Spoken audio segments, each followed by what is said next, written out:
I'm the Reverend Jani Wild, and I'm here with Ruth. And go ahead, Ruth, and introduce yourself. Yes, thank you, Jenny. And my name is Reverend Ruth Casipit Paguio from Holy Family Episcopal Church. Well, Ruth, it's wonderful to have you with us and agree to do an interview for our Storied Pilgrimage. I think that this is a wonderful way for everyone to get to know you better and to know others in our diocese. So thank you for agreeing to that. And we'll just start right off with our questions. So how long have you lived in the Bay Area? Well, I live in the Bay Area for almost 20 years now. Yes. All right. And it has it been all over the Bay Area or mainly in Silicon Valley? Well, mainly Silicon Valley. Like I live in the Berkeley, the seminary for 3 years, and then Palo Alto, and then San Jose. So those are the three places. Wonderful. Well, tell us a little bit more about your life and your career. What brought you out to California? And so first, I came in the USA year 2000 and stayed for 3 months in San Jose as I was invited by the Reverend Dr. Winfred Vergara. He was the former vicar and founder of Holy Child Episcopal Church, the Filipino congregation.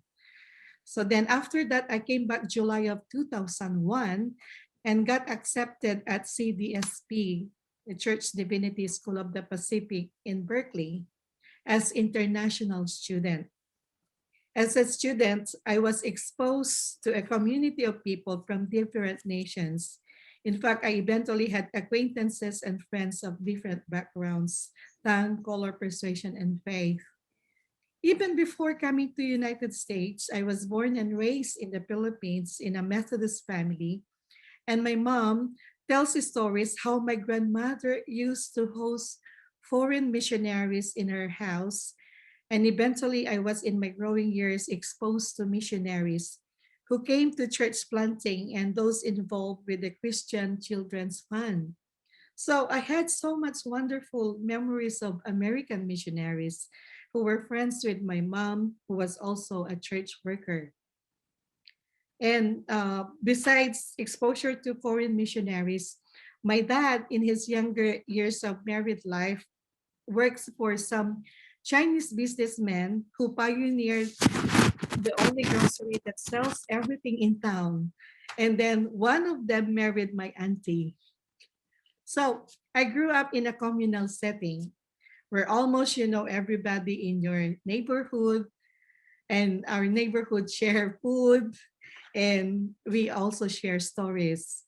And sometimes we bring our classmates and friends and church friends in our house to join us for lunch and dinner. During my college days, I was in a training school for deaconesses, Harris Memorial College, and for 4 years. And after that, I was assigned and ordained I was assigned by the bishop in the Methodist Church and one local church as deaconess and also school principal for 11 years. The church has an outreach preschool program and it's expanded to elementary years during my time, and about 600 students we have from the community. So I am used to being in a community of different people, some even of different tongues and culture, because the Philippines has a lot of dialects and minority groups. As a matter of fact, I speak 5 dialects. And my father has one, my mom has one, and I'm married to another, which he has another one too. So, like you can imagine that. And also, but then after that, eventually, when I came here, I attended the San Jose Holy Child. So that's what my stories is. wow, I can't imagine all those dialects that just your brain just must be constantly flicking back and forth between them all. Quite amazing, and quite an amazing story. I have a couple words that we've been talking about that I'm wondering how they reflect for you, and possibly for your parents and grandparents. So you are an immigrant, and that word is we hear a lot of words about immigrants right now, and I'm wondering how you relate to that word. You know, Filipino would be another word that probably categorizes you by many people. So how do those words relate to you here, and how do you relate to those words? I was an immigrant, experienced all the difficulties and as well as the excitement of being one. Being an immigrant is not new to my parents. My mom used to tell me that our great great grandfather was from Spain who immigrated to the Philippines. They also, my parents also experienced coming to the USA and meeting different race. My dad got hospitalized at El Camino Hospital and meet different Americans of various descent. His cancer doctor was Polish. And the experience going to the flea market and met Latinos, Vietnamese, and those coming from different nations.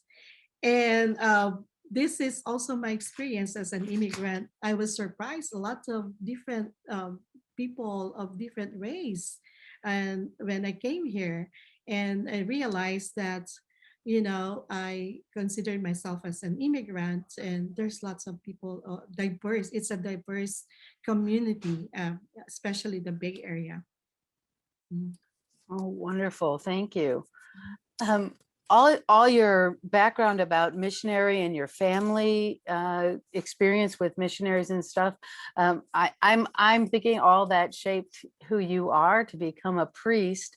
But I'm wondering what you say about all that in shaping who you are, and your being immigrating, and how do you think that informs what you do and the decisions you make, the policies you make? Mhm. Mhm. Yeah. So all my humanity background and experience gave me a positive impact because of my experience. It made me welcoming of the uniqueness of every culture and every person, but at the same time made me comfortable to the reality of different race, but one community and nation. So how does this form my decisions and policies? This positive impact made me more appreciative of the differences and uniqueness, as well as the beauty and gift of an interracial community of faith and people. All of the differences are minute, and it was a habit and eventually a lifestyle to treat everybody equal and the same. So because of my experience as an immigrant, I learned to value the importance of being in a community to get some support and connections. It was an eye opener for me to reach out to the immigrants, especially to the newcomers who are struggling to start a new life in a foreign country. It is also important to be grounded and have strong faith in God, because this is your shield and your weapon. When you feel down, you know that you're not alone. God is with you always, and He's in control. God is in control, and it seems like God has done a lot of work in your life and still working, which is wonderful, because then you're working for God to everyone else. So it sounds like the church has been a very important part of your life. Has it been a source of strength or a source of impediment when you're experiencing race and the different ethnics, the different dialects in your parish and in what you've run into? How has church been for people? How is it received and been for you? Yeah, well, for me, the church has a big role to reach out to the immigrants, to people of color. And it was a source of strength for me during my early years in the USA, because of my church community. They are my support. And you know, as a newcomer, when you don't know anyone else in the community, you need to be connected to a certain organization or certain church, because they are your family. Especially I think for myself, because I came here, all my family are back home. So you know, it's a struggle for me, but then because of my connection, I have a church, and the church has served as my my strength. And they were able to support me as well. And for this, so that is my model and perspective as well, that that the church needs to be welcoming, to be more especially to people of color. And mentioning this one, where I am right now, the Holy Family Church, the is, as you know, that it's a merging of three culture of Anglo, Latino, Filipino, and other culture. And we are diverse, and I can say that we embrace all people without discrimination and love each and every person brought to us by the Lord. And I kind of being reminded with the Galatians chapter 3:28, where it says, "There is no longer Jew or Greek, there is no longer slave or free, there is no longer male and female, for all of you are one in Christ."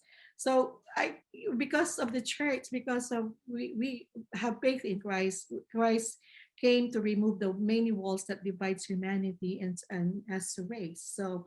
So Jesus removed the wall between the Jews and the Pharisees, the wall between tribes, and even between social and economic status. So he was inclusive, not divisive. So he embraced everyone. Yeah.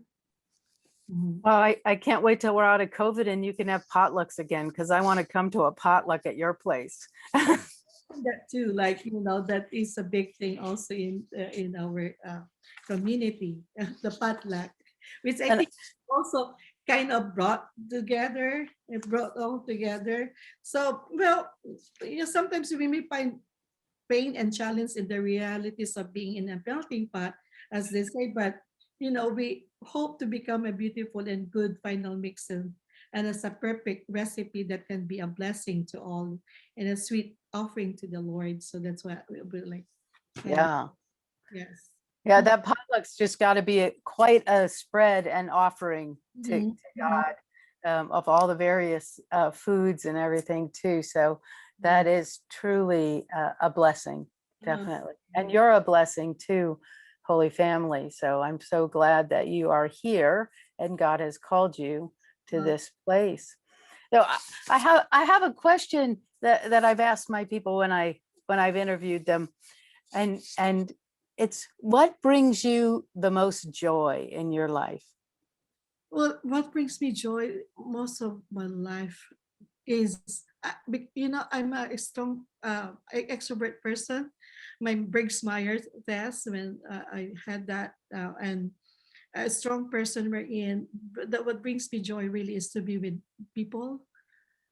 I get energy from people, to be with the people per se, and that's my joy. Yeah. And it during this pandemic really is hurting me also, because there's lots of limitations, especially I think I'm coming from a culture wherein we do hugging most of the time, and I miss that, like hugging. Yes, the potluck, of course, but it's especially the sharing the stories. Like our culture is, we really have to sit down and listen to your story. That's what that's what I miss. Like, it's, you don't have to just to say hi and hello, but it's more of listening, giving time, and that to the person, that each person is very important. And yeah, that brings me joy, and Yeah. it's a challenge right now. It is a challenge.